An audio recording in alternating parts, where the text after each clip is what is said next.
Hello friends. माँ तुमसे कितनी बार कहा है मेरे दोस्तों के सामने यूं ही बार बार खांसते मत रहा करो। अच्छा लगता है क्या कोई घर में आए और तुम हर समय खांसी करती रहती हो। तुम्हें शायद पता नहीं, तुम्हारी खांसी की आवाज़ से परेशान होकर मेरे दोस्त यहाँ से जल्दी चले गए। और एक दोस्त तो ये भी कह रहा था कि उस दिन भी तुम्हारी माँ बहुत खांस रही थी। अब तक उनकी खांसी गई नहीं क्या? कहीं उन्हें कोई गंभीर रोग तो नहीं? हमें यहाँ आना बंद करना पड़ेगा। और हितेश, तेरे परिवार का ध्यान रखना, वरना कहीं इनकी वजह से तेरे परिवार को कुछ रोग ना हो जाए। माँ, आप अपने कमरे में रहा करो, कमरे से ज़्यादा बाहर मत निकला कीजिए। हितेश गुस्से में अपनी माँ कलावती जी से बोला। पीछे से हितेश की पत्नी सीमा भी बोली, हितेश, मैं तो तुम्हारी माँ को समझा समझा कर थक गई, मगर इनके कानों को जू नहीं रेंगती। पूरे घर में यूं ही खांसते खांसते घूमती रहती हैं। इन्हें तो इतना भी नहीं पता कि मुंह पर हाथ रखकर खांसी करनी चाहिए। घर में 2 छोटे बच्चे भी हैं, कम से कम इनके बारे में ही सोच लेती, मगर नहीं, इन्हें अपने कमरे में एक जगह बैठा ही नहीं जाता। कलावती जी बोली, तुम दोनों के पास ना तो मेरे लिए समय है और ना मेरे लिए पैसे हैं। घर के इलाज कर कर के थक गई हूँ, मगर खांसी में कोई फर्क नहीं पड़ रहा।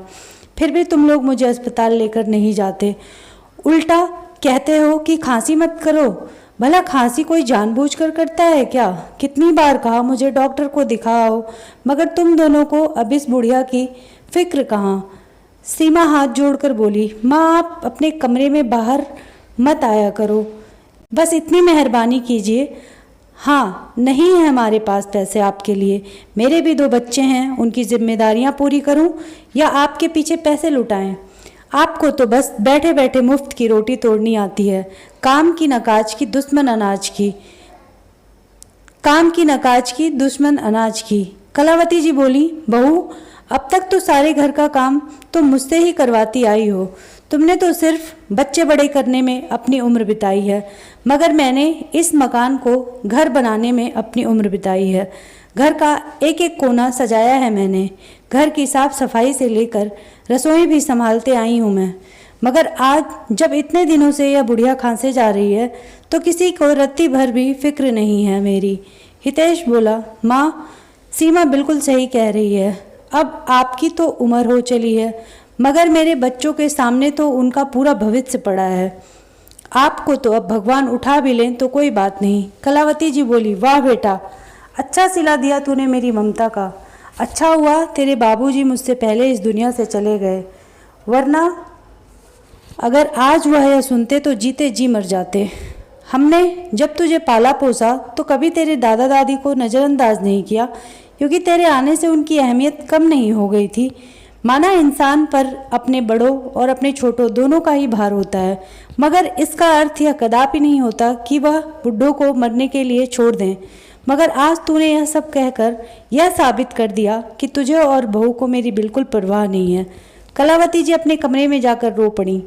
भला कोई बेटा अपनी माँ को ऐसे कड़वे शब्द कैसे बोल सकता है? अभी 4 दिन पहले की बात है, जब कलावती जी अचानक सीमा के कमरे में पहुँच गई थीं, तब अचानक कलावती को देख सीमा के हाथों से हड़बड़ाहट में सोने की चेन का डिब्बा गिर गया, जिस पर लिखा था, हैप्पी बर्थडे सीमा, यह गिफ्ट तुम्हारे प्यारे पति के तरफ से। सीमा ने फटाफट गिफ्ट उठाया और अलमारी में रख दिया। सकपका कर बोली, माँ जी आप क्यों मेरे कमरे में आ गई? क्या काम था? मुझे बाहर ही बुला लिया होता। कलावती जी बिना कुछ बोले अपने कमरे में आ गईं और सोचने लगी, बेटे के पास अपनी पति को सोने का उपहार देने के लिए पैसे हैं, मगर अपनी माँ का इलाज करवाने के लिए नहीं। क्या शादी के बाद बेटा इतना बदल जाता है? क्या बहू का अपनी सास के प्रति कोई फर्ज नहीं? आज मैं बेटे पर इतनी बोझ बन चुकी हूँ कि वह मेरे मरने का इंतजार कर रहा है। आखिर मुझ पर बेटे का खर्च कितना हो जाता होगा? लगभग 4 या 5 साल में मैंने तो एक साड़ी भी नहीं खरीदी है। उल्टा घर का सारा काम करती हूँ, वह अलग। फिर भी मैं इन दोनों पर बोझ बन चुकी हूँ। यह सोचकर बहुत रो रही। इतने अपशब्द सुनने के बाद उनकी हिम्मत हारने लगी थी। उन्हें हितेश के बचपन के दिन याद आ जाते। हितेश माँ कलावती और पिता रघुवीर जी का इकलौता बेटा था। एक दिन हितेश पढ़ लिख कर हमारा नाम रोशन करेगा, ये सोचकर दोनों उसे पढ़ा रहे थे। हितेश केवल 10 वर्ष का था रघुवीर जी का निधन हो गया था, मगर कलावती जी ने सिलाई कढ़ाई का काम कर हितेश की पढ़ाई पूरी करवाई। आगे चलकर हितेश का पढ़ाई में मन नहीं लगता था। उसने जैसे तैसे पढ़ाई पूरी तो कर ली, मगर नौकरी नहीं की और खुद का व्यवसाय खोला। कलावती जी ने हितेश की शादी करवा दी। शुरुआती दिनों में तो सब सही चल रहा था, मगर धीरे धीरे बहू सीमा ने अपने असली रंग दिखाने शुरू कर दिए।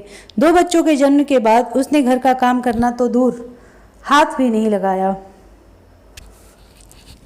घर के सारे काम की जिम्मेदारी उसने कलावती जी के कंधों पर डाल दी। कलावती जी के कुछ भी कहने पर सीमा बात का बतंगड़ बना देती और हितेश के कान भर देती। धीरे धीरे हितेश भी सीमा के रंग में रंगने लगा और कलावती जी को मुंह में जो भी आता वह बकने लगा। कलावती जी तो बहुत पहले से ही अकेली हो चुकी थीं, मगर आज इतने कड़वे शब्द उनसे सहन नहीं हो रहे थे। उनका रो रो कर बुरा हाल हो रहा था कि पास रहने वाली उनकी सहेली कमला घर आई और वह कलावती जी से बोली, एक खुशखबरी है कलावती, कल ही अपने गांव में एक डॉक्टर पति पत्नी आए हैं। सुना है विदेश से आए हैं, जो हम जैसे बूढ़ों का मुफ्त इलाज कर रहे हैं।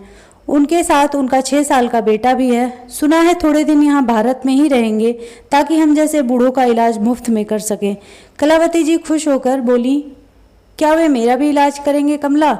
कमला बोली, मैं अभी सुबह ही उनसे अपना इलाज करवा कर आ रही हूँ कलावती, तू अभी चल मेरे साथ, तुझे भी बहुत समय से खांसी है। कलावती जी भी कमला के साथ उन डॉक्टर दंपति के पास पहुँचती हैं और अपना इलाज करवाती हैं। उनमें से जो लेडी डॉक्टर थीं वह कलावती जी से कहती हैं, माँ जी आपको एलर्जी वाली खांसी हो गई है, आपको धूल मिट्टी से थोड़ा दूर रहना होगा, इसलिए आप घर में साफ सफाई के काम से थोड़ा दूर रहिएगा और अगर सफाई करनी भी पड़े तो मुंह पर रुमाल लपेट कर कीजिए। कलावती जी कहती हैं, मेम साहब मैं धूल मिट्टी से कैसे दूर रह सकती हूँ, मेरी बहू घर के ऐसे काम बिल्कुल भी नहीं करती है, ऐसे सारे काम तो मुझे ही करने पड़ते हैं और मुँह पर रुमाल लपेट कर तो मेरा दम घुट जाएगा। डॉक्टर साहिबा बोली, कलावती जी आपको इस उम्र में बहू के होते हुए यह सब कामों से थोड़ा दूर रहना चाहिए। अब देखिए आपको कितनी ज़्यादा खांसी हो गई है, जो रुक ही नहीं रही है। फिलहाल मैंने आपको दवाइयाँ दे दी हैं, मगर आपको 1 हफ्ता रोज़ यूं ही मेरे पास आना पड़ेगा ताकि मैं आप में हो रहे बदलाव को देख पाऊँ। आप शायद जानती नहीं, 1 महीने से ऊपर की खांसी जानलेवा भी हो सकती है। कलावती जी बोली, डॉक्टर साहिबा वैसे भी जान की किसको पड़ी है, मेरी जान अगर चली भी जाए तो मेरी परवाह करने वाला इस दुनिया में कौन है। खांस खांस कर बुरा हाल हो गया था, इसलिए आ गई इलाज करवाने, वरना अपने आप से लगाव तो कब का खत्म हो चुका है। लेडी डॉक्टर को कलावती जी की बातों से आभास हो चला था कि वो बहुत दुखी हैं। कलावती जी अब रोज़ उनके पास जाने लगी। बातों बातों में पता चला कि उन डॉक्टर साहिबा का नाम रीमा है और वे दोनों पति पत्नी यहाँ गांव में थोड़े दिनों समाज सेवा करके वापस अमेरिका लौट जाएंगे। कलावती जी की रीमा से अच्छी दोस्ती हो गई, उनकी खांसी में भी आराम पड़ गया था। रीमा प्यार से कलावती जी को बा नाम से संबोधित करती। कलावती जी डॉक्टर रीमा के बेटे वरुण को भी खूब प्यार करती। कभी कभी उसके लिए घर से कुछ पकवान बनाकर भी ले जाती, जो वरुण को बहुत पसंद आते। कलावती जी ने डॉक्टर रीमा को सब कुछ बता दिया था कि उनके बेटे बहू उनसे कैसा व्यवहार करते हैं। कलावती जी बोली, रीमा जी यदि आप ना होती तो शायद एक कमरे में हमेशा के लिए मैं बंद हो चुकी होती, क्योंकि मेरे पास बिल्कुल पैसे नहीं हैं और मेरे बेटे बहू तो मुझ पर एक चवन्नी भी खर्च नहीं करना चाहते। रीमा बोली, माँ जी ऐसे बेटे बहू को तो आपको सबक जरूर सिखाना चाहिए। कलावती जी बोली, बेटा अब इस उम्र में मैं क्या सबक सिखा पाऊंगी। रीमा बोली, माँ जी आज की दुनिया में भी सभी को आत्मनिर्भर होना बहुत ज़रूरी है ताकि वह किसी पर निर्भर ना रहें। ऐसे बेटे बहू को भी यह दिखा देना चाहिए कि वे अपने माँ बाप को कभी कमज़ोर समझने की गलती ना करें।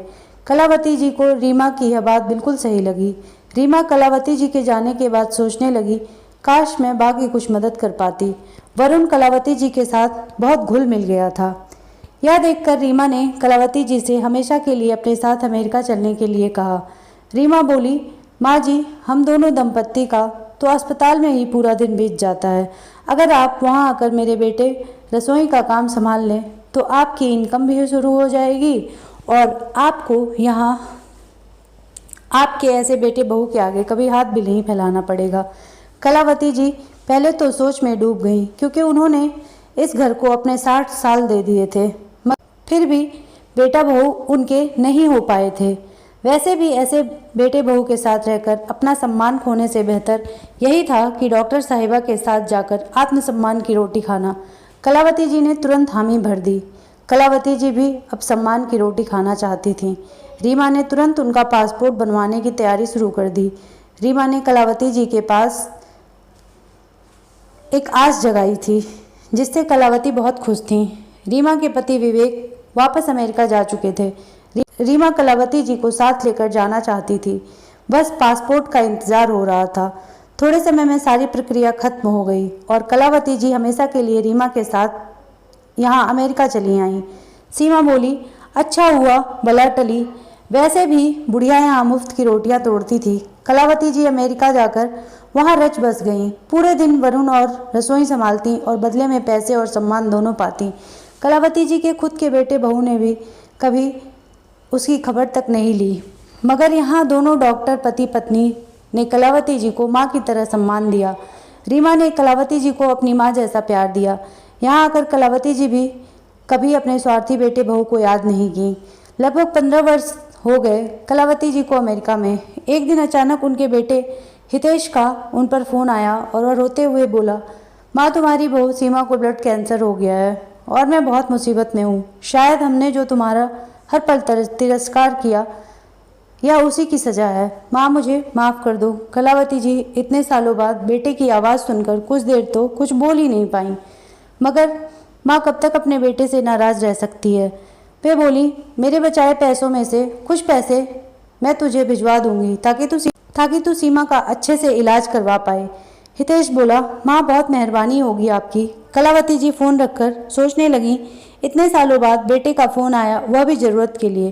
खैर उन्होंने रीमा से कहकर अपने अकाउंट से 3 लाख रुपए निकलवाए जो उन्होंने जमा कर रखे थे और भारत अपने बेटे को भिजवाए। सीमा का इलाज उन्हीं पैसों से करवाया गया। जो हितेश और सीमा कभी अपनी माँ को सम्मान ना दे पाए, आज उन्हीं के कमाए पैसों से अपना काम करवा पाए। कलावती जी यहाँ अमेरिका में बहुत खुश थीं, क्योंकि वह आत्मसम्मान की रोटी जो खा रही थीं, ना कि बेटे बहू के टुकड़ों पर पल रही थीं। उन्होंने कभी सोचा नहीं था कि ज़िंदगी उन्हें नया मौका देगी। ये तो यही सोचकर हिम्मत हार गई थीं कि शायद अब पूरी ज़िंदगी बेटे बहू के ताने सुनने पड़ेंगे, मगर भगवान ने उन्हें फिर से नया मौका दिया था, नई ज़िंदगी दी थी जो वे आत्मसम्मान के साथ गुजर बसर कर रही थीं। हमें अपने घर के बूढ़ों और बुजुर्गों का बहुत सम्मान करना चाहिए, ना कि उन्हें इतना मजबूर कर देना चाहिए कि उनका प्यार हमारे प्रति हमेशा के लिए ख़त्म हो जाए। कभी भी किसी को इतना कमज़ोर नहीं समझ लेना चाहिए कि वह तुम्हारे बगैर कुछ नहीं कर सकता, क्योंकि जिस भगवान ने हम सभी को धरती पर भेजा है, उन्होंने हमारे भरण पोषण का भी इंतजाम कर रखा है। घर के बड़े बूढ़ों को इतना मजबूर भी मत कीजिए कि उन्हें इस उम्र में अपने लिए आत्मसम्मान की रोटी की खोज में निकलना पड़े। धन्यवाद।